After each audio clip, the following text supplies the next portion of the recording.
இன்னைக்கு நம்ம பார்க்க போகிறது தாதாபாய் நவரோஜி, இந்தியாவின் முதுபெரும் கிழவர், என்பின்ஸ்டக் கல்லூரியின் பேராசிரியரின் முதல் இந்தியர். 1866 East India Company, 1865 London Indian society. இந்தியாவில் தனி மனித வருமானம் ரூ. 20 தான் அப்படின்னு 1870 சுட்டி காட்டியிருக்காரு. ராஜ்கோப்தார் 1854 இயங்கிய குஜராத் நாளிதழ். இந்திய முதல் பொருளாதார நிபுணர். இந்தியாவின் வறுமை என்ற புத்தகத்தை எழுதியிருக்காரு. 1883 இந்தியாவின் குரல் அடி என்ற பத்திரிகை எழுதியிருக்காரு.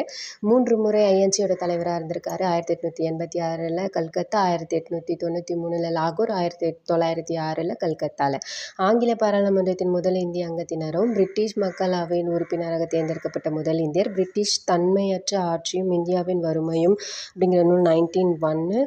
இவர் இந்திய மிதவாதி. பார்சி சட்ட சங்கமையும் செல்வ சுரண்டல் கோட்பாட்டையும் பம்பாய் மாநகராட்சியின் கழகத்தின் நகராட்சிக்கு தேர்வாகவும் ஆயிருக்காரு. ஸோ டெய்லியும் ஒரு தலைவரை இதே மாதிரி பார்க்கலாம். Subscribe for more.